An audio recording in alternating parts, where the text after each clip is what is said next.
What's up, movie fans?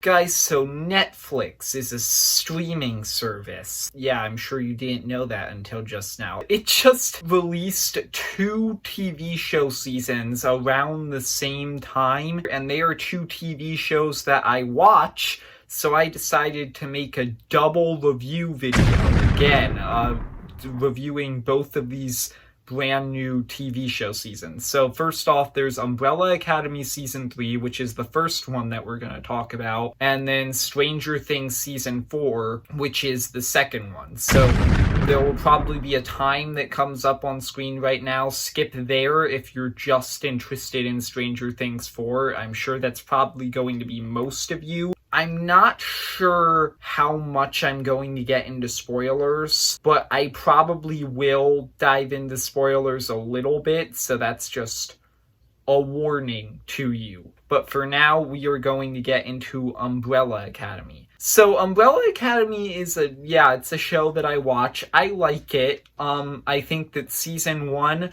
was pretty good. I had a few problems with it. It wasn't fantastic, but it was pretty good. And season 2 I thought was just really fun. I really enjoyed it. It was just a really great season. So now we have the 3rd season, and I'm gonna be totally honest here, I'm kind of mixed on it. I think that this is probably my least favorite season of Umbrella Academy so far. So we're going to start with everything I liked about it. I think that the way they made the stakes feel really high this season was very well done. Every single season of Umbrella Academy thus far, its stakes have been an apocalypse. It's incredible to me that they managed to make this season feel much bigger than the previous 2. This one feels like the apocalypse to end all apocalypses. This one feels like if they lose this season, there are no second chances. So I think that the way that they did that was very well done. It managed to make this season feel a lot larger. I also just think that the way that this season continues from season 2, it managed to make everything that happened in season 2 really have meaning in how it tied it together into this season. And so I thought that that was really well done. Everything that happens feels like a natural continuation from the previous season. Now, getting into some characters, and like I said, I'm starting with things that I liked, and then I'm going into things that I disliked. So, I am going to be going in characters in order from how much I like them to how much I dislike them. My favorite one down to my least favorite. And in between that section, we're going to get into the dislike section. Starting with my favorite character, it's easily Klaus. Klaus has been the one character in Umbrella Academy who has been consistently fantastic throughout every season. There has not been a single moment in the previous seasons where I was kind of like, I don't know about that with Klaus. He's hilarious. His character arcs are great. Season after season. He's the best character in this show. Then my second best, I would say, is Luther, which was surprising to me because Luther has been one of my least favorite seasons for the past 2 seasons. But I think that what they did with him in this season was really well done, because they kind of gave him, I want to say, a redemption arc and a more complete arc from the previous seasons.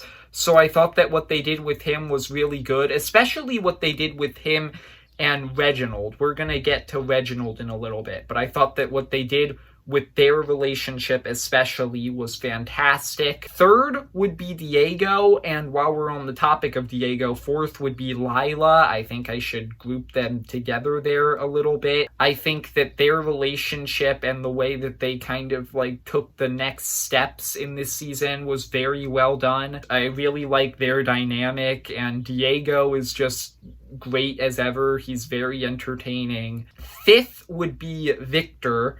How they did his arc parallel to real life was really well done. I also think that I have a few problems with Victor and Allison's relationship, but that's mostly more on Allison's side. We'll get to Allison, trust me. But overall, I liked what they did with Victor here.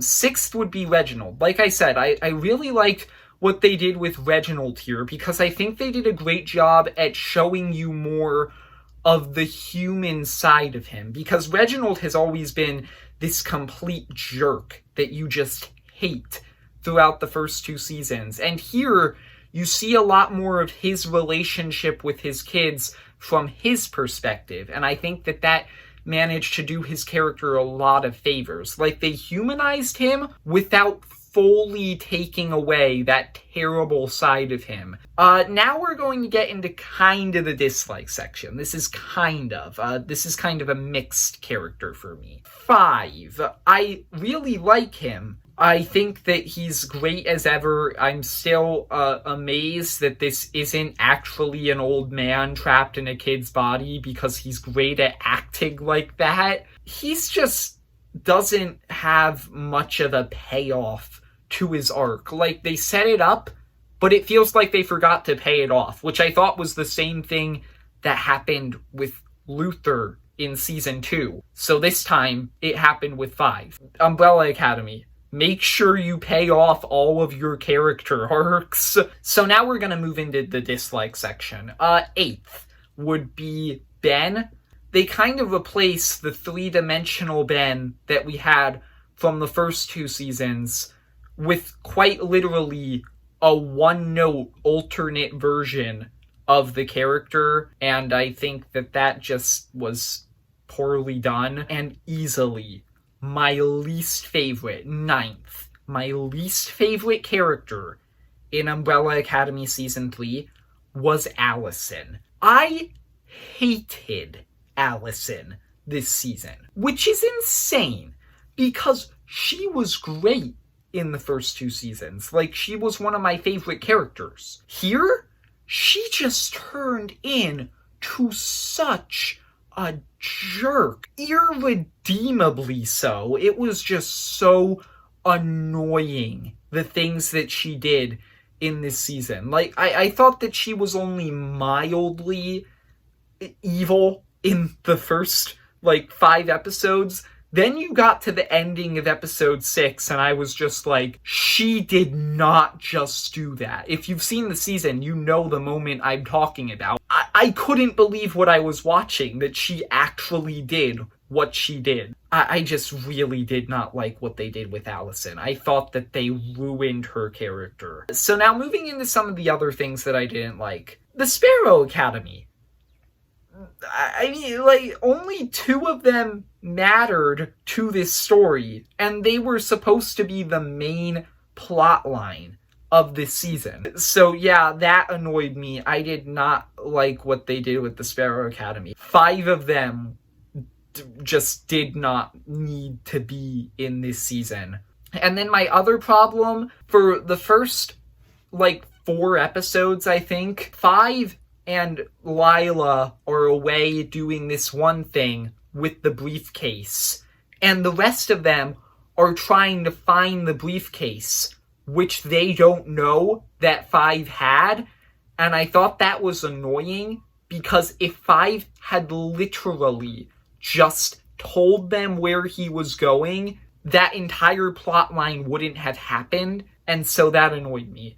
So overall, I'm kind of mixed on Umbrella Academy Season 3. There were a lot of things that I liked, but there were an equal amount of things that just didn't work for me this time around. So I'm gonna give it, I think, a 6.5 out of 10. I think that they definitely could have executed a lot of things way better.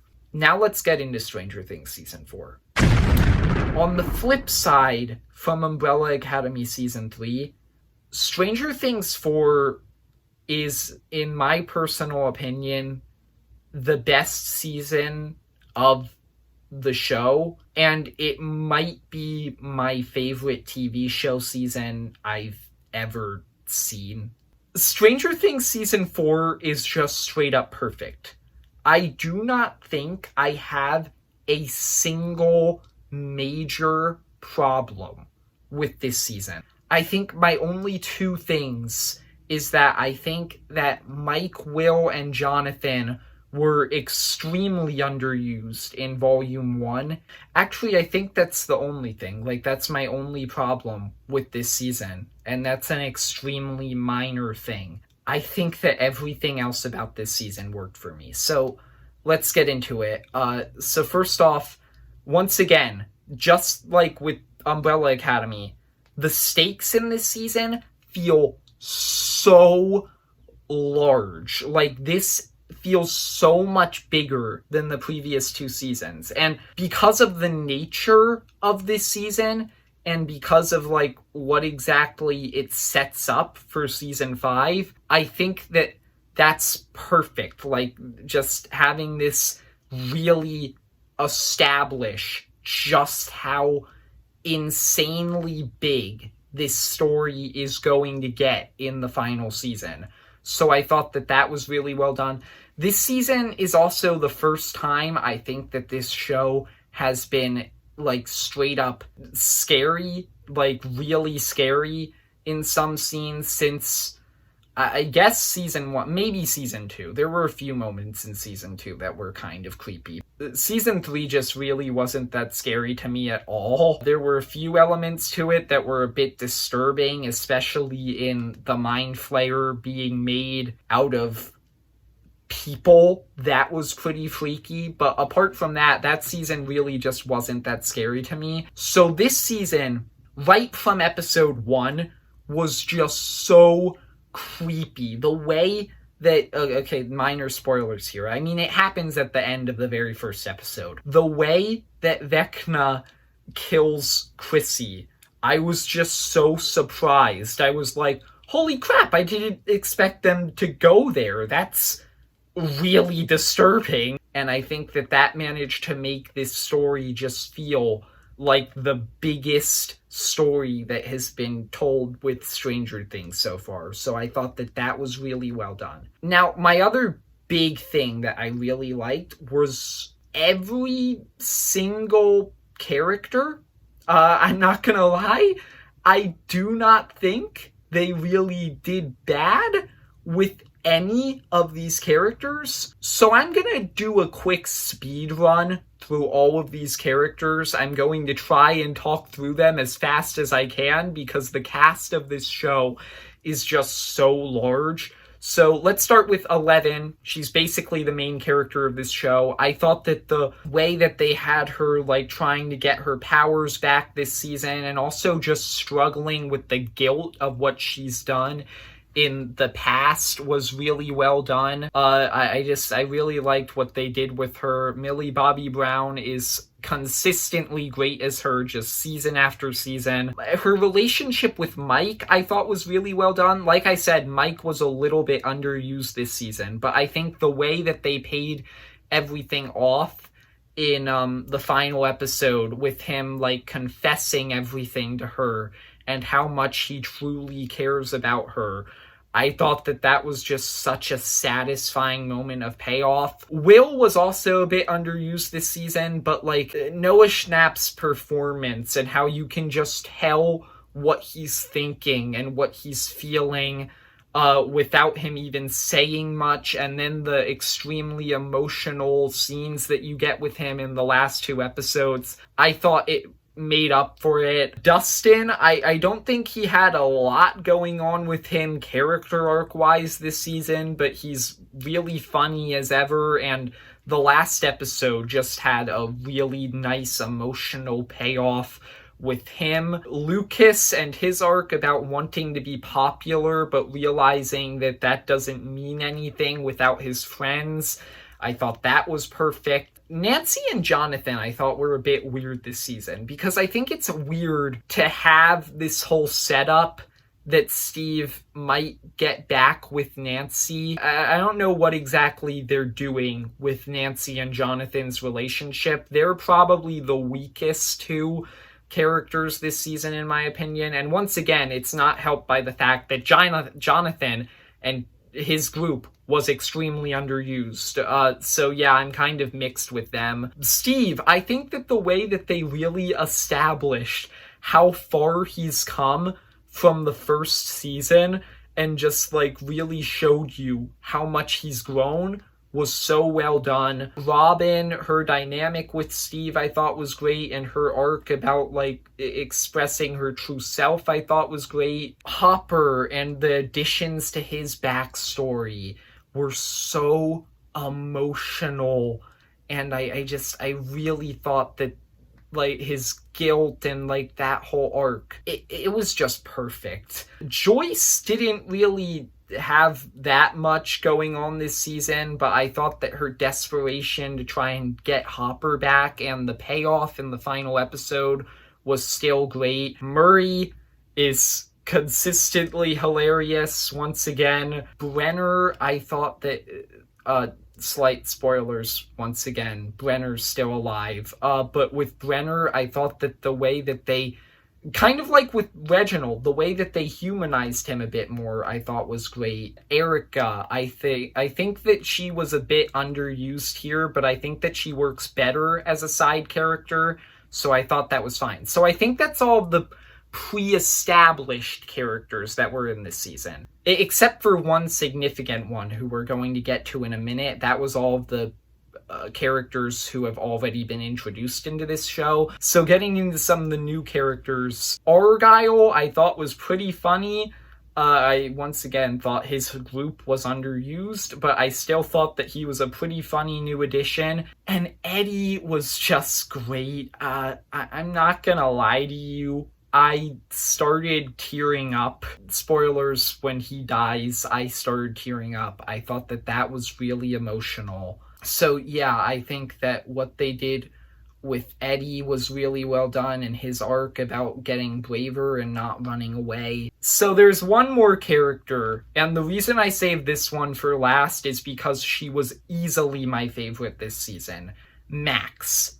I don't even like Max that much in the previous seasons, so I am shocked at how amazing she was this season. Like in season 2, I thought she was fine. In season 3, there were some things that she did that I thought were legitimately unlikable. But here, everything that they did with her and her arc and her growth, struggling to grieve Billy's death, falling into this depression, and then the way that she comes out of it throughout the season, it was just so well done. Sadie Sink's performance was fantastic. I just thought that all of these characters were perfect. So I already talked about my dislike. My one dislike is that I think that Jonathan, Will, Mike, and Argyle's group was a bit underused. But apart from that, Stranger Things Season 4 is a 9 out of 10. It honestly might even be higher than that. I'm not sure. It was just so well done. So I hope you enjoyed the video. That's all of my thoughts on the new seasons of Stranger Things and Umbrella Academy. If you enjoyed, leave a like and subscribe, and see ya, movie fans.